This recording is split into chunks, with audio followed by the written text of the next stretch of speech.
The other thing I do want to say to you relates to this petition, which we will hand around as well. Now, you know I said to you that the zoning for our area is not changing. What council have done, in my view, and let's get this for the YouTube, it's very sneaky, and it affects my ward of Tennyson and it affects Steve Griffith's ward of Maruka. What is happening is this city plan now designates what they call a number of future growth corridors or planned growth corridors. If you look on the back of this map, the growth corridors essentially follow the rail lines. And what is happening is progressively they are building up or raising the density in areas that are close to the rail lines or busways or major roads.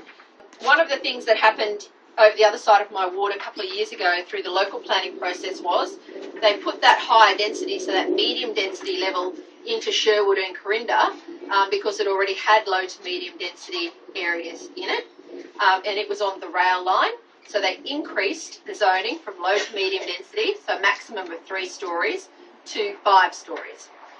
Now what's happening in this is that the suburbs of Annerley, Yeronga, Yeerongpilly, Fairfield, Rockley, Maruka, Salisbury, and one more of Steve's outside my area, but our whole corridor running down the rail line is being designated as a future growth zone.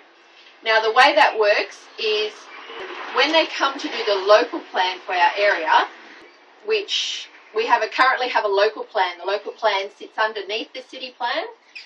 It basically are the very localised rules that talk about the importance of Yeronga Memorial Park or certain transport corridors or character housing, things like that. Our local plan was abolished last year and Steve and I objected very strongly. We moved amendments to try and stop it, both of us, and we didn't vote for it in council. So they abolished our local plan, the Stevens local plan. It's essentially now a blank shell.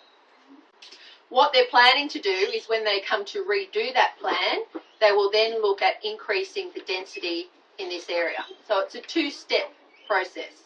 The first step is to say in the city plan, yes, this will be a growth corridor. And then the second step, when they come to do the local rules for suburb by suburb, they'll say, yep, these areas that are Res B or low to medium density will then become medium density. It's clear they're using the rail line, they're using Ipswich Road, and they're using the busway on the far side of Annerley as well. So it doesn't look like they're changing much, but this is probably one of the biggest things that will happen, because I know what the Lord Mayor says. He says, oh, we've consulted, everyone said it was going to be okay to be a future growth zone, and then the next thing we'll be fighting off is 5 stories across quite a lot of the city. Now, it may be that people think there are some parts of the ward that could handle 5 stories.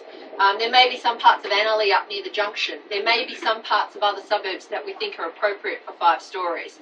But you need to be clear on where those areas are, and at the moment the Lord Mayor has just designated whole suburbs for that. So there is a petition here if you would like to sign it. It's also on the council website. There's an e-petition if you'd like to do it electronically, but you can sign the hard copy. The petition just says, we the undersigned call on Brisbane City Council to remove Annerley, Fairfield, Yeronga, Yeerongpilly and Rockley from designation as a future growth zone under the new city plan.